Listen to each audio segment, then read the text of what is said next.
مجھے سنایا کہ ایک صاحب تھے، ان کی ایج تھی 65 سال، ریٹائرمنٹ کی لائف گزار رہے تھے، بچوں کی شادیاں کر دیں، سارے چلے گئے، خود اور مسز کے ساتھ دونوں رہتے تھے اپنے پرانے گھر میں، جس میں جو گھر تھا ان کا۔ پھر ان کی مسز کا بھی انتقال ہو گیا تو وہ اکیلے رہنے لگے، تو بچے آئے، کہا جی اب آپ ہمارے ساتھ آ کے رہیں۔ وہ کہنے لگے کہ نہیں، میں کہیں نہیں جاؤں گا۔ چڑچڑاپن ہو گیا طبیعت میں اور انزائٹی اور ڈپریشن ہونے لگا، تو بچے ایک کنسلٹنٹ کے پاس لے کر گئے، اور وہ کنسلٹنٹ بھی ان کا دوست تھا۔ تو اس نے کہا بھائی میری بات تو سمجھتے ہو نا آپ؟ ہاں۔ مانو گے؟ ہاں۔ کہا یہ بتاؤ کہ کوئی ذمہ داری باقی ہے؟ کہا نہیں جی کوئی ذمہ داری باقی نہیں۔ کہا اچھا یہ بتائیں کہ کوئی خواہش باقی ہے؟ کہا جی ایک خواہش ہے، کبھی میں سوچتا تھا کہ کسی 7 اسٹار ہوٹل میں، 5 اسٹار ہوٹل میں کوئی رات گزاروں، پر میں گزار نہیں پایا۔ انہوں نے پوچھا کہ کوئی پیسے ہیں؟ کہا نہیں جی پیسے بھی کوئی نہیں ہے میرے پاس۔ کہا کوئی اور چیز؟ کہا نہیں جی میرے پاس بس ایک پراپرٹی پڑی ہوئی ہے۔ کہا کتنے کی ہے؟ بولا 8 کروڑ روپے کی ہے۔ کہنے بیچ دو۔ کہنے کیا بات کرنے میں تو بچوں کی، بولو بچوں کو تو دے چکے ہو، سب سیٹ ہیں، اب تم اپنی فکر کرو۔ کہا میں کیا کروں گا بیچ کے؟ کہا میں بتاتا ہوں آپ، 8 کروڑ کی اگر یہ بک رہی ہے، کمرشل پلاٹ ہے، تو ہم اس کو 4 تمہارے بینک میں رکھواتے ہیں اور 4 سے کوئی کمرشل ایک اور جگہ لے لیتے ہیں۔ کہا پھر کیا کریں گے؟ کہا میں آپ کو 5 اسٹار ہوٹل میں شفٹ کرواتا ہوں۔ کہنے اچھا، کہنے دیکھ لیں بھائی، کوئی بات نہیں۔ 10,000 روپے پر ڈے پر ان کو لے گئے وہ۔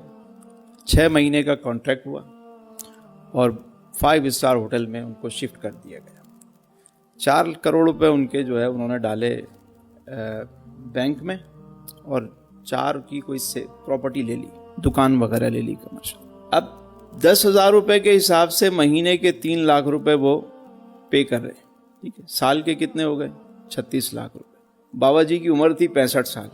انہوں نے کیا کیا، 6 مہینے کراچی میں، 6 مہینے لاہور میں، 6 مہینے بھوربن میں، جہاں کا موسم اچھا ہو وہاں چلے گئے، اور طے یہ پایا کہ بھائی بابا جی جو ہیں وہ ہوٹل کی جکوزی، سوانا، جم، ساری چیزیں، ساری فیسلٹیز استعمال کریں گے۔ شوز ان کو پالش کیے ہوئے ملیں گے، کپڑے جو ہے وہ دھلے ہوئے ملیں گے، 3 ٹائم کھانا بہترین ملے گا۔ وہ تو مہینہ 2 مہینہ گزرا کہ وہ بابا جی کا رنگ روپ ہی چینج ہو گیا، وہ تو دوبارہ جوان ہو گئے۔ اب اور ہوٹل کی گاڑی استعمال کرتے، کہیں آنا جانا ہوتا، نیچے ہوٹل میں روزانہ 5 اسٹار ہوٹل تھا، روز وہاں پہ ورک شاپ ہوتی، کوئی نہ کوئی سیمینار ہوتا، وہ اس کو اٹینڈ کرتے، ان کی لرننگ ہو رہی ہوتی۔ بابا جی دن بدن جوان ہونے لگے بھائی، صحت مند، فٹ، روز جم کر رہے ہیں، سوئمنگ کر رہے ہیں، وہ تو نئے نئے لوگوں سے مل رہے ہیں، لرننگ ہو رہی ہے، سیکھ رہے ہیں، اسٹائل چینج ہو گئے ان کے۔ تو وہ مزید جو ہے وہ تقریباً 7.5 سال زندہ رہے بابا جی، اور وہ 5 اسٹار ہوٹل میں رہتے تھے۔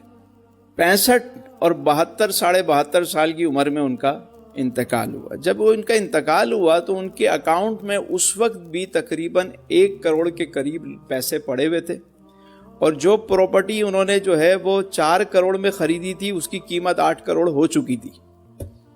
سمجھ رہے ہیں؟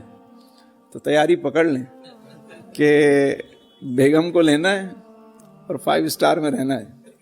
یعنی میں سمجھتا ہوں اتنے بڑے بڑے بزنس مین ہیں، اتنا کچھ ان کے پاس پڑا ہوا ہے، لیکن وہ ان کا رونا ہی ختم نہیں ہوتا۔ ارے میں نے کہا یار ایک چیز کھلی کرا لو، تم سکون سے زندگی گزار لو اپنی، کیا کرو گے بعد میں؟ یہ سارا ویسے ہی بٹوارا ہو جانا ہے۔ مرنے والا وہ واحد شخص ہے جس کا اپنی وراثت میں کوئی حصہ نہیں ہے، سب بانٹ دیا جاتا ہے۔